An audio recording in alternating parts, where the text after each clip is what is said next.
ನಮಸ್ತೆ ಎಲ್ರಿಗೂ. ಸಾಮಾನ್ಯವಾಗಿ ಮನೆಗಳಲ್ಲಿ ಯಾವಾಗಲೂ ಒಂದು ಜಗಳ ಬರೋದಿದೆ.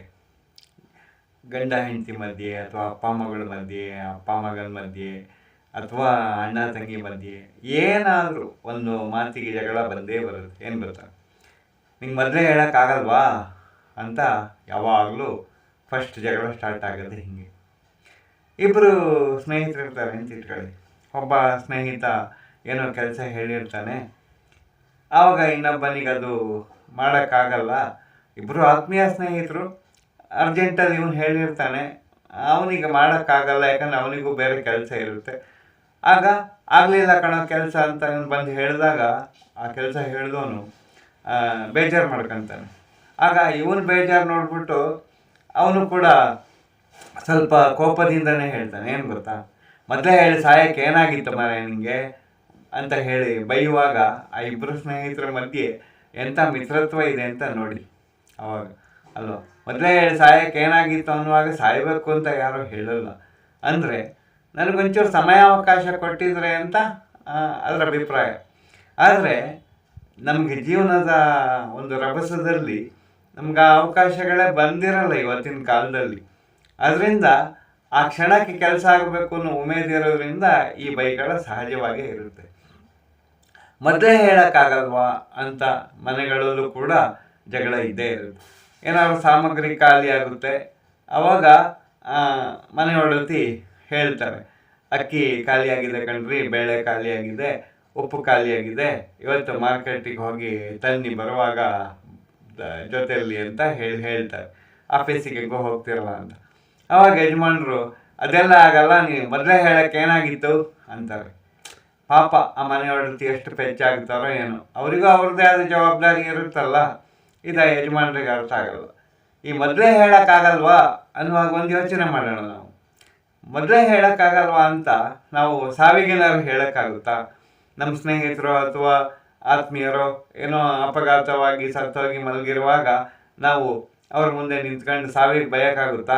ಮೊದಲೇ ಹೇಳಿ ಬರೋಕ್ಕಾಗಲ್ವ ನಿನಗೆ ಅಂತ ಸಾವಿಗೆ ಬಯೋಕ್ಕಾಗುತ್ತಾ? ಇಲ್ಲ ತಾನೆ. ಅದನ್ನು ಆಮೇಲೆ ಈ ಪರೀಕ್ಷೆಗಳಲ್ಲಿ ಹುಡುಗರು ಮೊದಲೇ ಹೆದರಿರ್ತಾರೆ ಪರೀಕ್ಷೆಗಳನ್ನು ಎದುರಿಸುವಾಗ. ಆವಾಗ ಅವರು ಇಷ್ಟಪಡೋದು ಗೊತ್ತಾ, ಕ್ವಶನ್ ಪೇಪರ್ ಮೊದಲೇ ಗೊತ್ತಾಗಿದ್ರೆ ಎಷ್ಟು ಚೆನ್ನಾಗಿತ್ತು ಅಂತ ಹುಡುಗನೂ ಹುಡುಗಿನೂ ಇಷ್ಟಪಡ್ತಾರೆ, ಹೌದಾ? ಆಮೇಲೆ ಬರ್ತ್ಡೇ ಪಾರ್ಟಿಗೆ ಅಪ್ಪ ಏನು ಕೊಡಿಸ್ಬೋದು ಅಂತ ಮಗಳು ಕನಸು ಕಂಡಿರ್ತಾಳೆ. ಅದು ಮೊದಲೇ ಗೊತ್ತಾಗಿದ್ರೆ ಇನ್ನೂ ಎಷ್ಟು ಚೆನ್ನಾಗಿರೋದು ಅಂತ ಅವಳು ಹೇಳ್ಕೊಂಡಿರ್ತಾಳೆ. ಮಗನೂ ಕೂಡ ಹಾಗೆ ಹೇಳ್ಕೊಂಡಿರ್ತಾನೆ, ಅಮ್ಮ ಏನು ಗಿಫ್ಟ್ ಕೊಡ್ಬೋದು, ನಂಗೆ ಮೊದಲೇ ಗೊತ್ತಾಗಿದ್ರೆ ಎಷ್ಟು ಚೆನ್ನಾಗಿರೋದು ಅಂತ. ಆದರೆ ಜೀವನದ ಕುತೂಹಲ ಉಳಿಬೇಕು ಅಂತ ಹೇಳಿ, ಮಕ್ಕಳಿಗೆ ಕಾತರತೆ ಹೆಚ್ಚಬೇಕು ಅಂತ ಹೇಳಿ, ನಿರೀಕ್ಷೆ ಹೆಚ್ಚಬೇಕು ಅಂತ ಅಪ್ಪ ಅಮ್ಮ ಅದನ್ನ ಗುಪ್ತವಾಗಿ ಇಟ್ಟಿರ್ತಾರೆ.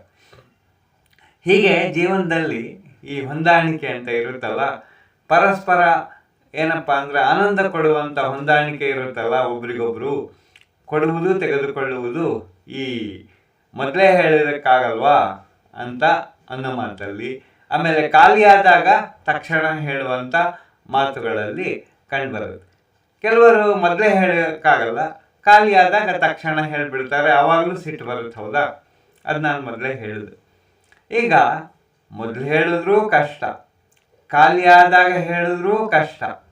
ಹಾಗಾದರೆ ಇದರ ಎರಡರ ನಡುವೆ ಏನಾದರೂ ಒಂದು ಸಾಧ್ಯತೆ ಇದೆಯಾ? ಯಾಕಂದರೆ ಬೇಂದ್ರೆ ಅವರು ಹೇಳೋದು ಈ ಹೊಂದಾಣಿಕೆಯ ಬಗ್ಗೆನೇ. ಈ ಹೊಂದಾಣಿಕೆ ಇವತ್ತಿನ ಕಾಲದಲ್ಲಿ ತುಂಬ ಸೂಕ್ತವಾಗಿದೆ. ಸಾಲ ಸೌಲಭ್ಯ ಇದೆ, ಕ್ರೆಡಿಟ್ ಕಾರ್ಡ್ ಸೌಲಭ್ಯ ಇದೆ, ಆಮೇಲೆ ಆನ್ಲೈನ್ ಮಾರಾಟ ಜಾಲ ವ್ಯವಸ್ಥೆ ಇದೆ. ಗಂಡ ಹೆಂಡತಿ ಇಬ್ಬರು ಬೇರೆ ಬೇರೆ ಕೆಲಸಗಳಿಗೆ ಬೇರೆ ಬೇರೆ ಟೈಮಲ್ಲಿ ಹೋಗೋದ್ರಿಂದ 15 ದಿನ ಅಂತ ಹಂಚ್ಕೊಂಡಿರ್ತಾರೆ. ಇವಾಗ ಹಳ್ಳಿ ಮನೆಯಲ್ಲೂ ಈ ಪದ್ಧತಿಗಳು ಬಂದಿದೆ.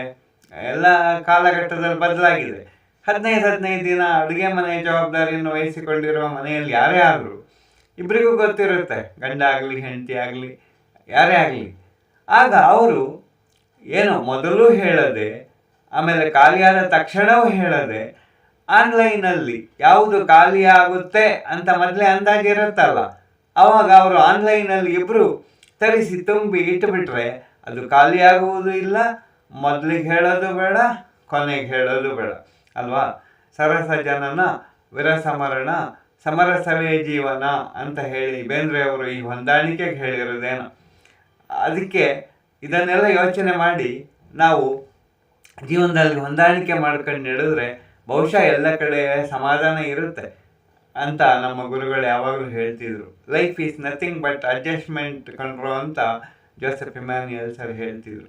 ಏನೇ ಆಗಲಿ, ಈ ಮೊದಲು ಹೇಳುವುದು, ಆಮೇಲೆ ಖಾಲಿಯಾದ ದಿನ ಹೇಳುವುದು, ಖಾಲಿಯಾಗುವುದಕ್ಕಿಂತ ಮೊದಲು ಹೇಳುವುದು, ಇದರ ಮಧ್ಯೆ ನಮ್ಮ ಹೊಂದಾಣಿಕೆ, ಸೂಕ್ಷ್ಮವಾದ ಹೊಂದಾಣಿಕೆ ಏನಿದೆ ಅದನ್ನೆಲ್ಲರೂ ಜೀವನದಲ್ಲಿ ಬಹುಶಃ ಎಲ್ಲ ವಿಷಯಗಳಲ್ಲೂ ಅಳವಡಿಸಿಕೊಂಡ್ರೆ ನಮಗೆ ಮನಸ್ಸಿಗೆ ಸಮಾಧಾನ ಬರುತ್ತೆ ಅಂತ ಅಂದ್ಕೊಳ್ಬೋದು. ಯಾಕಂದರೆ ಕತ್ಲಾಯಕ್ಕಿಂತ ಮುಂಚೆ ಬಾರೋ ಅಂತ ಹೇಳುವಾಗ ಗೊತ್ತಿದೆಯಲ್ಲ ಅದರಲ್ಲಿ ಎಷ್ಟು ಕಾಳಜಿ ಇದೆ ಅಂತ.